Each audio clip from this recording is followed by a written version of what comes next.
Hello guys! Hello! Aquarius! Welcome dito sa aking channel.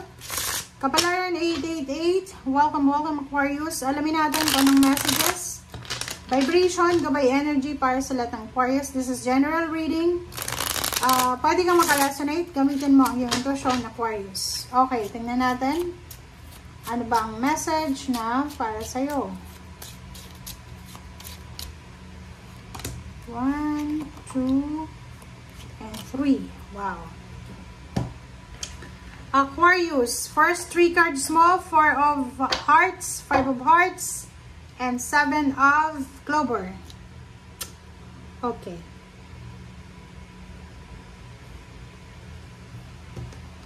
Eto Aquarius, possible na meron kang relationship. It's either may girlfriend, boyfriend, or maybe yung iba sa inyo dyan ay live-in partner. And sinasabi ng bira sa'yo dito na you're stagnant. Diba? Masasabi natin na may relationship ka pero hindi ka masaya. Masasabi natin na may commitment ka, may commit ka, pero hindi ka masaya. Yung 5 of Wands dito, panay-away ito eh. At yung relationship na to, na makikita mo dito, sinasabi ng 7 of clover na yan na yung relationship na yan ay walang katahimikan. Di ba yung parang walang rason para tumahimik. It's either childish yung isa sa inyo or pwedeng medyo narcissistic yung isa. Okay? And sinasabi ng bara sa'yo, mag-iingat ka kung relationship na to ay girlfriend, boyfriend, or maybe live-in partner, hindi pa kayo kasal, pag-isipan mo yung pagpapakasal. Kasi dito, pwedeng nag-iisip kang magpakasal.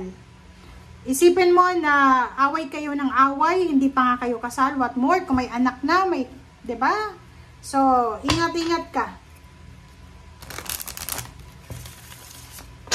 Okay.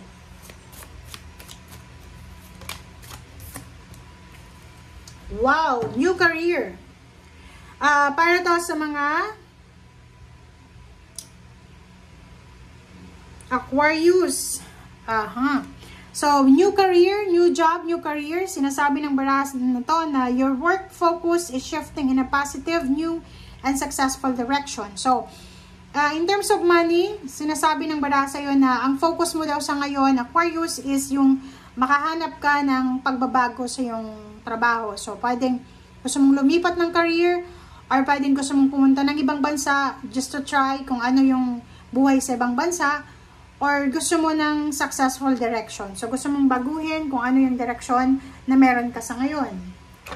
Okay. Comment down below if you resonated, guys. Okay. Tingnan natin.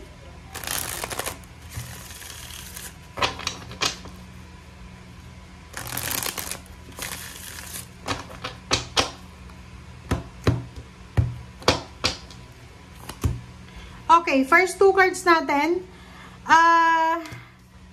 Dito sinasabi ng bara sa'yo na posibleng meron kang it's either hinihintay na negosyo, pwedeng gusto mong mag-open ng negosyo pero hindi mo magawa kasi yun nga, nabasa ko na to sa last readings mo.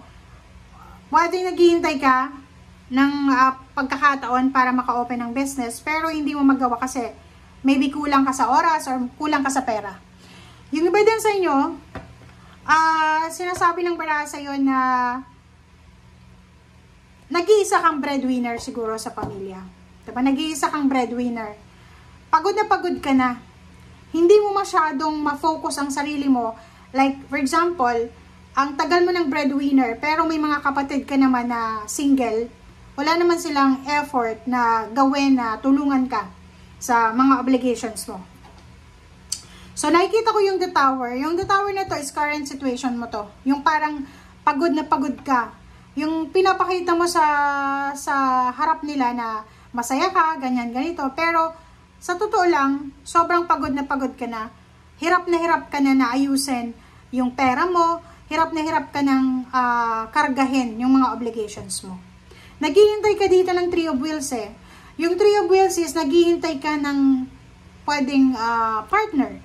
'di ba, ng katulong, 'di ba? Yung parang yung Aquarius na to, pwedeng single siya, may ka-live-in partner, hindi siya makapag-asawa, hindi siya makapagpakasal kasi dala-dala niya yung pamilya niya eh. Siya yung bumubuhay ng pamilya.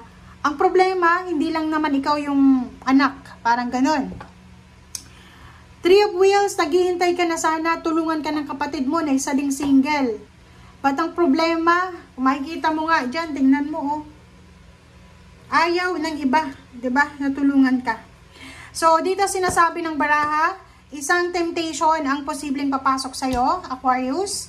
Ang temptation na to ay posible na bagong trabaho nga.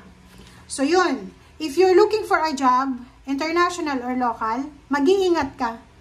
Kasi, yung sobra-sobra mong kagustuhan na madagdagan yung sweldo, tumaas yung posisyon sa trabaho, yung ma-afford mo yung obligations mo sa family mo, gagawin mo ang lahat eh. Kaya, mag-iingat ka sa pagdedesisyon mo. Lalo na, kung may mga offer ng job or career na alam mo na imposible. Okay? Ingat ka sa offer ng career from Capricorn. Or ingat ka sa offer na career from someone na alam mo may history ng panloloko, pang-scam, panggagancho. Okay?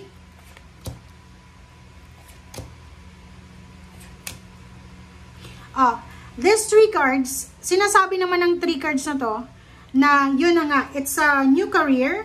Okay? Ito yung focus mo. Ang focus mo ngayon is yung matry yung makapagtrabaho sa ibang bansa. Siguro nag-a-apply ka na sa mga agencies or pwedeng naghahanap ka na ng mga agencies na pwede mong simulang applyan.